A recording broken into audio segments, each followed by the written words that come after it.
오늘 우리에게 주시는 하나님의 귀한 말씀 시편 59편 10절에서 17절의 말씀을 우리 찾으셨으면 함께 읽겠습니다. 나의 하나님이 그의 인자하심으로 나를 영접하시며 하나님이 나의 원수가 보응받는 것을 내가 보게 하시리이다. 그들을 죽이지 마옵소서. 나의 백성이 잊을까 하나이다. 우리 방패 되신 주여, 주의 능력으로 그들을 흩으시고 낮추소서. 그들의 입술의 말은 곧 그들의 입의 죄라. 그들이 말하는 저주와 거짓말로 말미암아 그들이 그 교만한 중에서 사로잡히게 하소서. 진노하심으로 소멸하시되 없어지기까지 소멸하사 하나님이 야곱 중에서 다스리심을 땅 끝까지 알게 하소서. 셀라.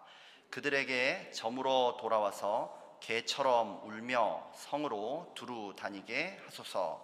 그들은 먹을 것을 찾아 유리하다가 배부름을 얻지 못하면 밤을 새우려니와 나는 주의 힘을 노래하며 아침에 주의 인자하심을 높이 부르오리니 주는 나의 요새이시며 나의 환난 날의 피난처심이니이다.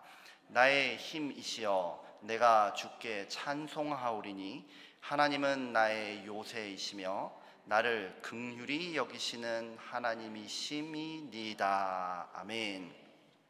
오늘 본문은 원수들의 위협 속에서 하나님의 보호하심을 간구하는 시입니다. 시인은 사방이 대적으로 둘러싸인 인생의 위기 속에서 최고의 피난처인 하나님을 향해 달려갑니다. 그리고는 상황이 역전됩니다. 몰리고 쫓기던 시인은요, 하나님의 피난처, 하나님의 요새 안에서 안전해지고요, 죽이려고 달려들던 원수들은 뜻을 이루지 못할 뿐만 아니라 하나님의 심판을 받게 될 것입니다. 이와 같은 하나님의 보호하심을 받기 원하시는 분들은 아멘 하시기 바랍니다. 아멘. 저는 오늘 하나님은 나의 요새이시며 라는 제목으로 은혜를 나누고자 합니다. 먼저 저는 이 시를 쓴 배경으로부터 이 시를 읽어보고 싶어요. 이른바 순방향 읽기를 해보려는 겁니다. 시편 59편의 표제어를 보면요, 사울이 사람을 보내어 다윗을 죽이려고 그 집을 지킨 때라고 합니다. 다윗이 이스라엘의 대적 골리앗과 싸워서 이기고 돌아왔어요. 그러자 사람들은 사울은 천천히고 다윗은 만만이다, 이렇게 다윗을 칭송하죠. 자칫하면 다윗에게 왕위를 빼앗길 수도 있겠다, 이렇게 걱정하게 된 사울은 다윗을 제거하려고 합니다. 사무엘상 19장을 보면 다윗은 이제 그런 자기를 죽이려는 사울을 피해서 집으로 피신합니다. 계속 궁궐에 있다가는 죽게 되지 않겠습니까? 그러니까 사울은 다윗의 집까지 특공대를 파견해요. 그래서 밤새도록 지키다가 해가 뜨면 다윗을 사살하려고 했습니다.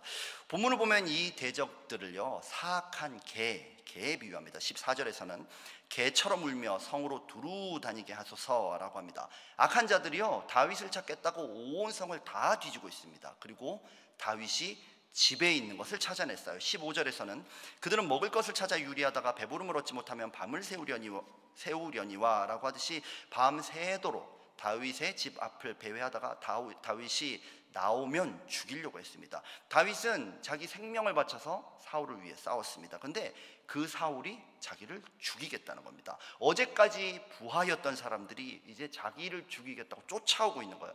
정말 기막힌 노릇이죠. 다윗은 몰래 창문으로 줄을 내리고 그 줄을 타고 내려서 광야로 도망하기 시작합니다. 이 순간을 이렇게 기록해요. 시편 59편 16절 말씀을 우리 함께 읽어보겠습니다. 나는 주의 힘을 노래하며 아침에 주의 인자하심을 높이 부르오리니 주는 나의 요새이시며 나의 환난 날의 피난처심이니이다. 아멘. 지금 다윗은 길고 험난한 광야 도피를 시작하는 것입니다. 그게 시작되는 밤이에요. 가장 어두운 시간, 가장 어렵고 힘든 절망의 시간입니다. 곧 해는 뜨겠죠. 그러나 아침이 되면 더욱더 험난한 광야가 자신의 눈앞에 펼쳐져 있을 겁니다. 어디로 가야 될지 도무지 알 수 없는 광야, 그러한 상황이 펼쳐진다는 얘기입니다. 그러나 그는 주의 인자하심을 노래할 것이고요, 광야에 계신 하나님께 피하겠다, 이렇게 고백하고 있는 거예요. 우리 인생에도 이런 순간이 있지 않습니까? 거대한 고난, 내가 해결할 수 없는 문제, 그 대적 앞에서 내가 도대체 뭘 어떻게 해야 할지 모르는 그런 상황 말입니다. 우리가 그럴 때요, 하나님은 어디 계실 것 같습니까? 사실 이 질문은 정확하지 않아요. 제가 다시 질문 드린다면, 나는 어디서 하나님을 만날 것 같습니까? 그렇게 잘 나가던, 내 인생 쫙쫙 달려나가던 그 궁궐, 거기는 더 이상 아닙니다. 그럼 어디서 만날 것 같으세요? 문을 걸어 잠그고 나는 죽었네, 망했네, 내 인생 끝장이네, 그렇게 절망하고 있는 그 방에서 하나님을 만나겠습니까? 그것도 아닙니다. 하나님이 함께 하시면요, 광야든지 궁궐이든지 집이든지 어디든지 내 인생의 요새인 줄 믿습니다. 이제 해가 뜨면요, 내 인생 최악의 절망이 펼쳐질 거예요. 그래도 하나님이 나의 피난처이심으로 광야로 달려가는 그곳에 하나님이 계신 줄 믿습니다. 혹시 여러분들 중에도요, 오늘 아침해가 뜨겠죠? 아침해가 뜨면 당장 처리하고 해결해야 될 문제들 때문에 골치 아픈 분들 분명히 있을 것입니다. 하나님이 함께 하는데 내 인생 왜 이렇게 안 풀어지나, 왜 이렇게 대적과 문제가 많은가 고민하고 힘들어하는 분, 답답한 분 있을 거예요. 오늘 시편을 보면요, 다윗은 광야로 뛰어나갑니다. 살아남기 위해서요, 최악의 현장으로 뛰어간 거예요. 근데 세상에나 그 최악의 현장에 하나님이 계셨고, 그 광야가 하나님의 요새. 우리 인생의 진정한 피난처가 어디입니까? 내가 있는 곳이 어디이냐가 중요한 것이 아니라요, 내가 하나님을 만나는 곳이 어디냐가 중요합니다. 오늘 우리의 가정과 일터 어디서든지 하나님이 우리의 요새와 피난처가 되어 주실 줄 믿습니다. 어떻게 광야가 하나님의 요새가 될까요? 본문을 보면요, 다윗은 원수를 향해서 11절에서 그들을 죽이지 마옵소서, 나의 백성이 잊을까나이다. 우리 방패 되신 주여, 주의 능력으로 그들을 흩으시고 낮추소서라고 합니다. 우리 마음이랑 너무 다르지 않습니까? 우리는 당장 저 원수를 박살내 주세요, 저 인간 어떻게 좀 해결해 주세요, 내 병마를 떠나가게 해주세요. 하나님이 능력이 있다면 정말 좀 어떻게 좀 해보세요. 이게 우리의 기도인 경우가 참 많아요. 그런데 다윗은요, 원수가 서서히 소멸되기를 바랍니다. 즉시 문제가 해결돼 버리면요, 사람들은 그게 우연인 줄 알 거예요. 하나님을 기억하지 못한다는 말입니다. 그러므로 하나님이 천지를 다스리시는 통치자이고 내 인생의 보호자임을 온 세상이 땅끝까지 알도록 하나님의 때, 하나님의 방식대로 서서히 하지만 강력하게 역사해달라는 고백을 하는 것입니다. 우리는요, 기도하면 즉시 이루어지고 뭐가 팍팍팍 바뀌어야 하나님이 전능한 줄 압니다. 그러나 오늘 시편을 보면요, 기도 응답이 늦어질 때, 오히려 그때 하나님의 능력이 드러나요. 하나님은 딱 한 번 간신히 기적을 일으킨 다음에 뒷일은 나 몰라라, 그렇게 하는 분이 아니라는 겁니다. 만약에 우리가 병에 걸렸다면요, 그 병 한 방에 딱 낫고, 야, 내 인생 나았구나, 그리고 끝. 병이 낫는 게 좋겠습니까? 하나님과 동행하는 게 낫겠습니까? 사업이 위기라면요, 그 사업의 위기를 극복할 수 있는 큰 건을 하나 빵 터뜨리는 게 낫겠습니까? 아니면 하나님이 내 사업의 주인이심이 믿어지면서 그분께 맡겨드리는 청지기가 되어 날마다 승리해가는 게 낫겠습니까? 학생이라면요, 좋은 대학에 가가지고 최고의 성적으로 딱 졸업하는 한방, 그게 좋겠습니까? 아니면 조금 부족할지라도 하나님의 지혜와 능력을 구하면서 겸손하게 한 걸음씩 한 걸음씩 걸어가는 게 낫겠습니까? 그래도 한 방이 낫나요? 그런데 기억하시기 바랍니다. 사울은요, 한 방 인생이었고요, 다윗은 광야에서 하나님이 빚어주신 인생입니다. 광야는 이렇게 하나님이 우리를 책임지고 만들어가는 요새인 줄 믿습니다. 이제 저는 여기서 더 나아가서 시를 쓴 목적으로부터 이 시를 역방향으로 한번 읽어보고 싶어요. 오늘 시편은요, 여러 시편들 중에서도 참 해석이 힘든 시로 꼽힙니다. 다윗의 개인적인 얘기를 하고 있어요, 분명히. 그런데 갑자기 5절이 되면요, 전쟁의 하나님, 만군의 여호와, 전쟁의 하나님이 등장해요. 그리고 시편을 쭉 읽어보시면 다른 나라와 전쟁을 하고 있는 듯한 그런 분위기를 너무나 강하게 암시하고 있습니다. 특히 8절을 보면 하나님이 모든 나라를 대상으로 전쟁을 하고 계세요. 13절을 보면 하나님이 그 전쟁에서 이긴 후에 땅 끝까지 통치하시는 모습이 나옵니다. 그런데 사실 지금 다윗의 상황은요, 이거 전쟁 아니잖아요. 사울로부터 그냥 일방적으로 쫓기는 겁니다. 지명수배자가 돼가지고요. 그리고 뭐 이건 싸움이라고 부를 수가 없어요. 왜냐하면 이건 일방적으로 당하는 거니까요. 그리고 이게 다른 나라와 이스라엘이 전쟁하는 게 아닙니다. 그냥 국내 사건, 국내 분쟁일 뿐이에요. 그런데 이 시는 마치 여러 가지 이야기를 혼재해 놓은 것 같아요. 다윗이 피하는 얘기를 하다가, 국제적인 전쟁 얘기를 하다가, 내 인생의 고난 얘기를 하다가 막 얘기를 섞어 놓은 것 같다는 거예요. 그러니까 도대체 이 시편이 도대체 뭔 소리를 하고 있나, 이런 혼란에 우리가 빠지기가 너무 쉬워요. 저는 이 시를 해석하는 키 포인트를 시의 목적에서 찾을 수 있다고 생각합니다. 즉, 이 시는 다윗의 광야 도피 사건이 발생하고 그거를 노래하려고 쓴 시가 아니라 어떤 목적이 있는 거예요. 그 목적을 위해서 이 사건에 대한 기억을 차용하는 겁니다. 가져왔다는 거예요. 이 시편의 표제를 다시 보면 인도자를 따라 알다스헷에 맞춘 노래라고 합니다. 인도자를 따라 불렀다고 하니까 이건 합창이겠죠. 합창.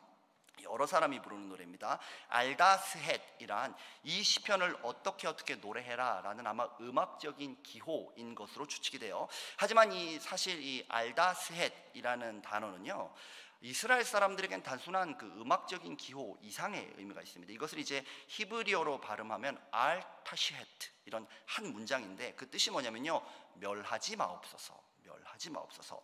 이건요, 이스라엘 사람이라면 모를 수 없는 표현입니다. 그 유명한 모세의 기도예요. 이스라엘이 출애굽했죠. 그리고 시내산에 이르자 모세는 산에 올라갔습니다. 그래서 하나님의 말씀을 받고 있는 거예요. 언약이 이루어지고 있는 겁니다. 그런데 그 시간 동안 이스라엘 백성들은 산 아래에서 금송아지를 숭배하죠. 그죠? 그렇게 되니까 하나님의 진노가 임합니다. 그때 모세가 이렇게 기도했어요. 신명기 9장 26절 말씀을 함께 읽어보겠습니다. 주께서 큰 위엄으로 속량하시고 강한 손으로 애굽에서 인도하여 내신 주의 백성 곧 주의 기업을 멸하지 마옵소서. 아멘. 여기서 멸하지 마옵소서, 이게 알타시헷.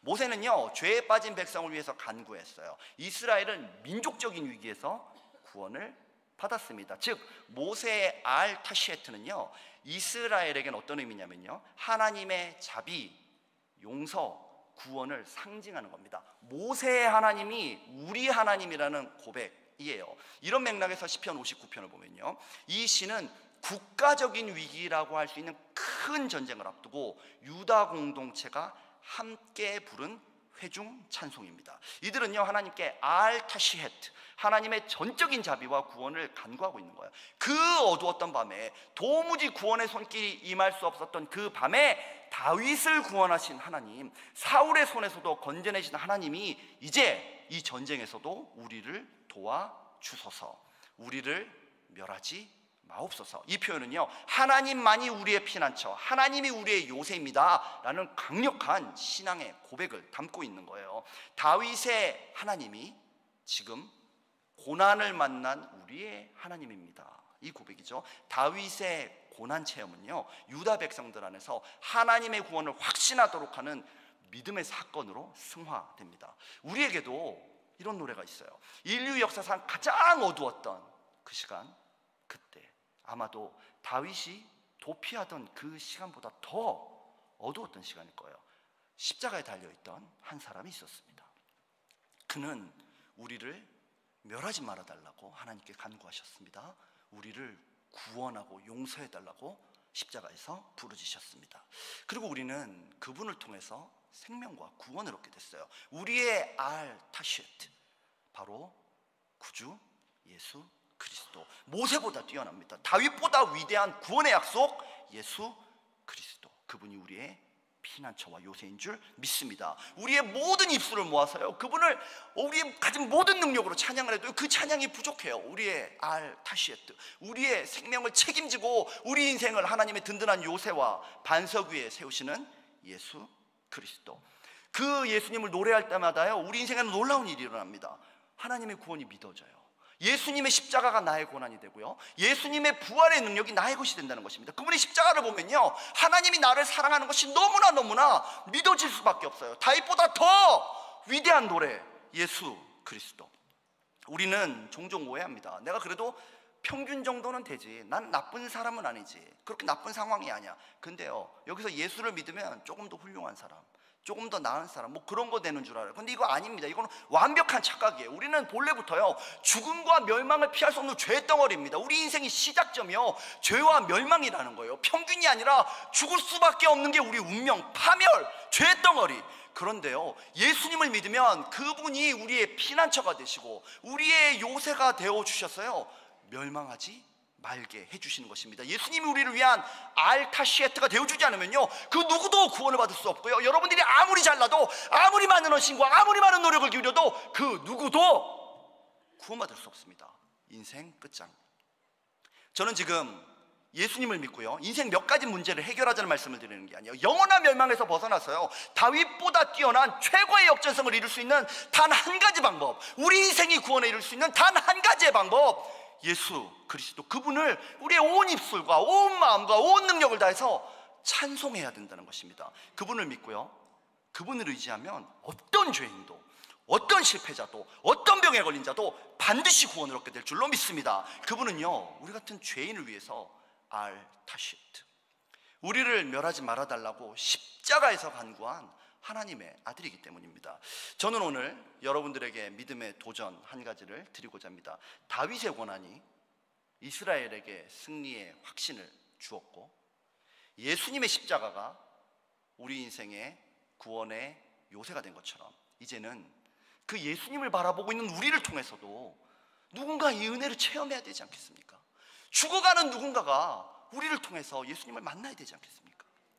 우리의 가정과 일터, 우리의 손과 발이 닿는 모든 곳에서요, 알타시에트의 예수 그리스도가 선포될 줄 믿습니다. 우리 삶의 시편 59편이요, 누군가의 삶에서도 아름다운 노래로 계속하여 열매 맺어가기를 예수님의 이름으로 축원합니다.